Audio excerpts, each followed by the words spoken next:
Gloucestershire produced a professional all-round display to defeat Kent Spitfires by 6 wickets with 5 balls to spare in their NatWest T20 Blast match in Cheltenham.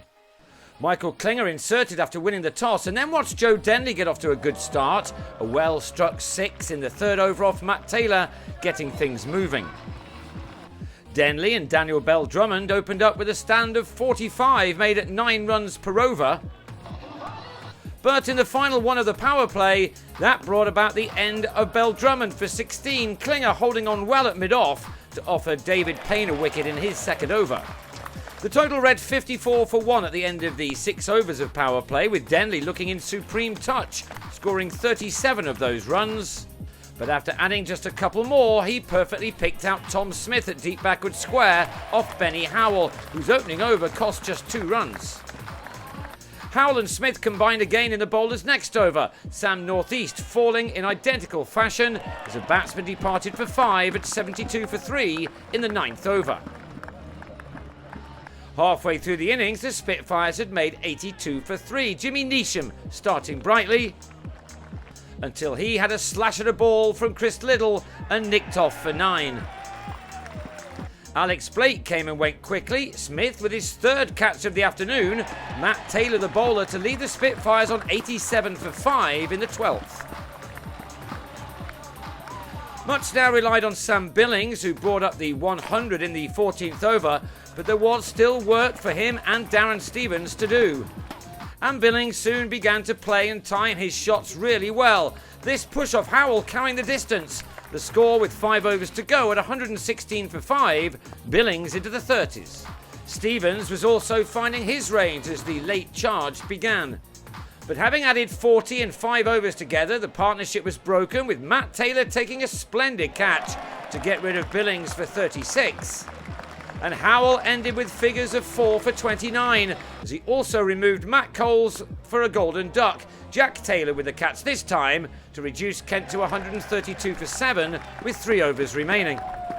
Only 1 more run had been added to that when Stevens on 19 drove a slower ball from Payne to Klinger at mid-off, the visitors in danger of being bowled out.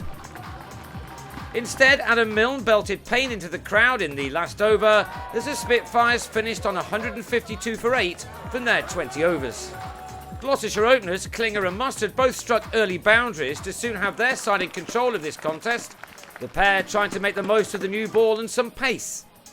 Mustard initially struggled to find the gaps, so he went over the top instead with a firmly struck maximum off Coles.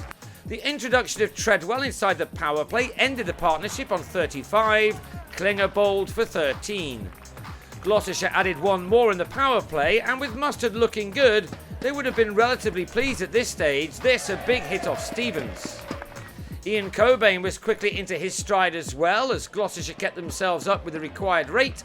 Treadwell struck down the ground and into the hospitality tents. Into the 10th over, and Kent introduced 24-year-old debutant Imran Qayyum, and he struck with his 3rd delivery, being clipped firmly by Mustard, but into the hands of Northeast, the batsman on his way for a quick-fire 42.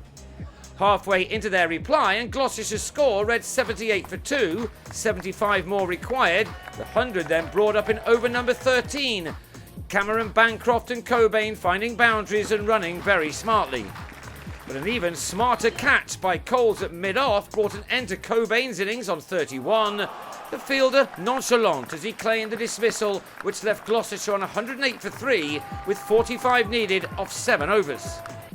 Howell, a man born in France, tried to celebrate the forthcoming Bastille Day by hitting a 6 to win the match to add to his bowling figures, but was instead held by Bell-Drummond in the deep, leaving it to Jack Taylor right at the start of the final over to use the inside edge of his bat to send Gloucestershire to a 6-wicket win, Bancroft ending on 34 not out.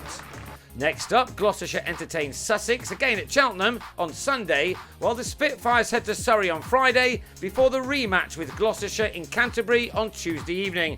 So come along and join in the fun.